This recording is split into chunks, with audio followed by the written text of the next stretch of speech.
जय श्री कृष्णा। आप सभी का स्वागत है मेरे YouTube चैनल गोपाल दीवानी में। आज हम आपको रविवार व्रत कथा का रसपान करवाने जा रहे हैं। रविवार की व्रत कथा सूर्य भगवान से निर्मित है। आप सभी से अनुरोध है कि कथा को पूरा सुनकर जाएं। आइए कथा आरंभ करते हैं। प्राचीन काल में एक बुढ़िया रहती थी। वह नियमित रूप से रविवार का व्रत करती। रविवार के दिन सूर्योदय से पहले उठकर बुढ़िया स्नान आदि से निर्वृत्त होकर आंगन को गोबर से लीपकर स्वच्छ करती और इसके बाद सूर्य भगवान की पूजा करते हुए रविवार व्रत कथा सुनकर सूर्य भगवान को भोग लगाकर दिन में एक समय भोजन करती। सूर्य भगवान के अनुकंपा से बुढ़िया को किसी प्रकार की कोई चिंता एवं कष्ट नहीं था। धीरे धीरे उसका घर धन धान्य से भर रहा था। उस बुढ़िया को सुखी होते देख उसकी पड़ोसन उससे जलने लगी। बुढ़िया के पास कोई भी गाय नहीं थी और वह अपनी पड़ोसन के आंगन से बंधी गाय का गोबर लाती थी और पड़ोसन ने कुछ सोचकर अपनी गाय को घर के भीतर ही बांधना शुरू कर दिया। रविवार को गोबर न मिलने से बुढ़िया अपना आंगन नहीं लीप सकी। उस दिन वह न तो खुद भोजन कर पाई और न ही सूर्य भगवान को भोग लगा सकी। सूर्यास्त होने पर बुढ़िया भूखी प्यासी सो गई। प्रातःकाल सूर्योदय से पूर्व उस बुढ़िया की जब आँख खुली तो उसने अपने घर के आंगन में एक सुंदर गाय और बछड़े को देखकर हैरान हो गई। गाय को आंगन में बांधकर उसने जल्दी से उसे चारा खिलाया। पड़ोसन ने उस बुढ़िया के आंगन में बंधी हुई सुंदर गाय और बछड़े को देखा तो वह उससे और भी अधिक जलने लगी। तभी गाय ने सोने का गोबर किया और गोबर को देखते ही पड़ोसन की आंखें फट गई। पड़ोसन ने उस बुढ़िया को आसपास न पाकर तुरंत उसका गोबर उठाया और अपने घर ले गए तथा अपनी गाय का गोबर वहां पर रखाई।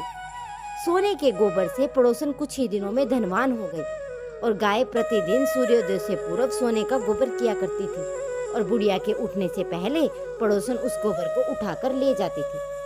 बहुत दिनों तक बुढ़िया को सोने के गोबर के बारे में कुछ पता ही नहीं चला।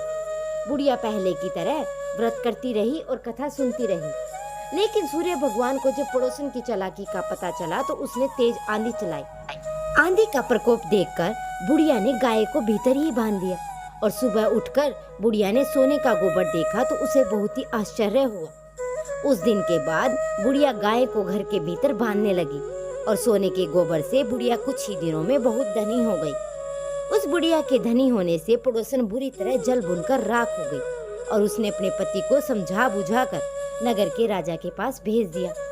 सुंदर गाय को देखकर राजा बहुत ही खुश हुआ और सुबह जब राजा ने सोने का गोबर देखा तो उसके आश्चर्य का ठिकाना न रहा।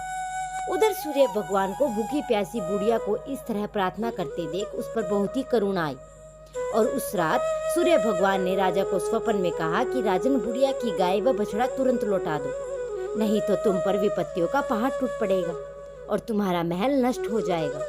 सूर्य भगवान के स्वप्न से बुरी तरह भयभीत राजा ने प्रातः उठते ही गाय और बछड़ा बुढ़िया को लौटा दिया। राजा ने बहुत सा धन देकर बुढ़िया से अपनी गलती के लिए क्षमा मांगी और राजा ने पड़ोसन और उसके पति को इसकी दुष्टता के लिए दंड दिया। फिर राजा ने पूरे राज्य में घोषणा कराई कि सभी स्त्री एवं पुरुष रविवार का व्रत कथा करें और व्रत कथा अवश्य सुने। रविवार का व्रत करने से लोगों के घर में धन धान्य से भर गए। रास्ते में चारों ओर खुशहाली छा गई। स्त्री और पुरुष जो सुखी जीवन यापन करने लगे और सभी लोग शारीरिक कष्ट से भी दूर हो गए। हे सूर्यदेव, जैसे आपने इस बुढ़िया के दुखों का सर्वनाश किया वैसे ही इस कथा को सुनने और हुंकार भरने वाले के दुखों का भी सर्वनाश करें। तो ये थी रविवार की व्रत कथा। अब अगली कथा का रसपान आप अगली वीडियो में करेंगे।